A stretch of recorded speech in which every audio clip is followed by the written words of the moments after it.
2022년을 강타한 스트릿 우먼 파이터와 스트릿 걸스 파이터, 그리고 그 뒤를 잇는 스트릿 맨 파이터가 방영이 시작됐는데요. 방송에서 댄서들이 입는 옷들 너무 멋있어. 심지어 이뻐. 대체 저 옷들은 어디서 나온 걸까? 세상에 내가 모르는 브랜드가 정말 많다는 생각 저만 한 거 아니죠? 다들 하지 않으셨나요? 스맨파 댄서들이 입는 스트릿 패션 대체 뭘까? 나도 입어도 될까? 고민이신 분들이라면 이 영상을 끝까지 시청해주세요. 요즘 Z세대는 물론 직장인들도 편하게 즐겨 입는 스트릿 패션, 말 그대로 길거리에서 볼 수 있는 패션이라고 할 수 있는데요. 이 단어가 생기기 전부터 스트릿 패션 존재했습니다. 스트릿 패션이란 용어는 사실 현대로 와서 생겨났다고 볼 수 있는 거죠.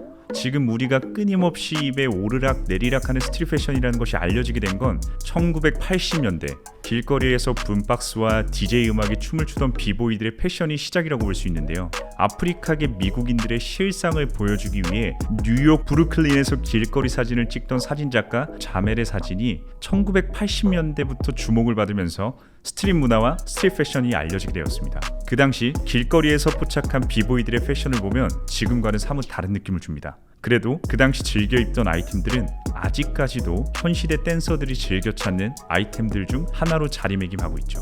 1990년대로 넘어가면서 우리가 흔히 생각하는 스트릿, HIPHOP 냄새가 풀풀 나는 브랜드들이 등장하는데요. 이때 나온 브랜드가 펠레펠레, 후브, 칼카니, 로카웨어 등 골드에라 명성에 맞게 힙합 뮤지션들의 브랜드가 차고 넘치는 시기라고 볼 수 있죠. 이렇게 힙합퍼들이 돈맛을 느끼면서 동시에 세상이 종말할 줄을 알았던 2000년을 맞이하게 됩니다. 지금 우리가 입고 즐기고 좋아하는 스트릿 패션은 우리가 쉽게 생각하는 힙합과는 거리가 멀다고 말할 수 있는데요. 스트릿이라는 큰 카테고리 안에 힙합도 있고 스케이트보드도 있고 그래피티도 있고 서핑도 있고, 이처럼 스트릿 패션은 각각의 커뮤니티와 소수 문화 안에서 일궈냈다고 해도 과언이 아닙니다. 흔히 알고 있는 빨간 배경에 하얀 산세리프 폰트가 박혀있는 슈프림은 사실 스케이트보드에서부터, 사람인지 알 수 없는 그림으로 유명한 오베이는 예술 작가의 커뮤니티 수단으로, 모터사이클과 서핑에 미쳐버린 60대 CEO 할아버지의 브랜드 데우스까지, 나도 스트릿 브랜드를 입고 싶은데 뭘 사야 할지 모르는 분들을 위해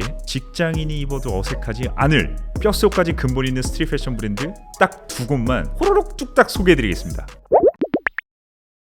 스투시는 원래 서퍼들을 위한 옷이었다? 어릴 적부터 서핑을 좋아하던 캘리포니아 출신의 션 스투시는 스웨이퍼이자 보더였는데요. 여름에는 서핑, 겨울에는 스키를 직업삼아 살아오던 스투시는 화가였던 삼촌의 스투시 로고를 서핑보드와 옷에 새겨 판매를 하기 시작합니다. 그렇게 생활을 하던 중 캘리포니아에서 스포츠 박람회가 열린다는 소식을 듣고 션 스투시는 자신이 만든 서핑보드와 로고를 새긴 티셔츠를 갖고 참여를 하게 됩니다. 스포츠 박람회니까 서핑보드가 잘 팔리겠지? 라고 생각해둔 션 스투시. 하지만 서핑보드보다 티셔츠가 불티나게 팔리면서 오잉또잉 하고 있을 때 회계사로 잘 나가는 단짝 친구와 정식으로 브랜드 제안을 합니다. 그렇게 1984년 정식으로 스투시가 브랜드로서 첫 걸음을 내딛게 됩니다. 조각가인 이모의 영향을 받아서일까요? 인터내셔널 스투시 트라이브라는 이름으로 출정식을 마친 스투시는 뉴욕, 도쿄, 런던, 그 외의 유럽 각 지역 등을 제패하기 시작했습니다. 그 이후 많은 우여곡절이 있었지만 스투시는 그 많던 매장을 정리합니다. 그리고 24개의 스투시 챕터에만 상품을 선보이고, 이 상품들은 라스베이거스, LA, 시애틀, 토론토, 밴쿠버부터 괌, 마드리드, 도쿄, 서울, 파리까지 서핑뿐만 아니라 스케이트보드와 힙합 문화로 확장해 나갑니다. 현재는 모든 사람들이 사랑하는 대중화된 브랜드인 스투시, 앞으로의 행보가 기대됩니다.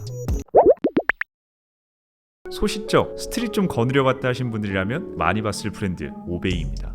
부유한 집안에서 태어난 셰퍼드 페어리는 어릴 적부터 예술 감각이 뛰어났다고 하는데요.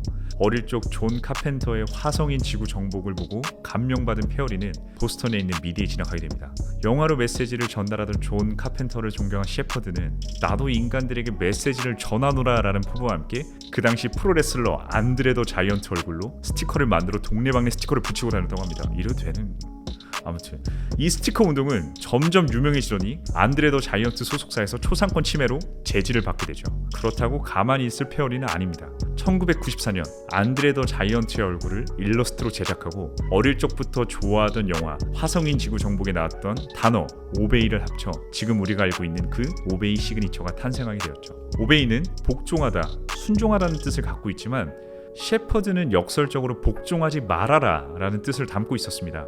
잘 키워진 이다나 같은 셰퍼드는 자신의 전공을 살려 그래피티와 미술 전시 등으로 이러한 메시지를 전파하는 데 힘을 쏟았고, 더 많은 사람들에게 메시지를 알릴 수 있는 방법이 무엇일까 고민하던 셰퍼드가 고안해낸 게 바로 지금 여러분들이 알고 있는 그 티셔츠, 복종하지 말고 자신을 위해 살아라 라는 메시지를 더 많이 알리고 싶어 만든 티셔츠는 이런 멋들어진 의미가 담겨있다는 사실을 안 사람들이 너도 나도 구매를 하기 시작했고, 지금까지 승승장구하고 있는 중입니다. 지금은 캐주얼 의류로 이루어진 오베이 아이디어스 라인과 셰퍼드 작품을 굿즈로 만든 셰퍼드 페어리 콜렉션 라인으로 판매하고 있습니다. 이 외에도 아디다스, 리바이스, 허프, 아이앱, 미스피츠 등 많은 브랜드들과 협업을 하며 스트릿 브랜드에 자리매김하고 있죠.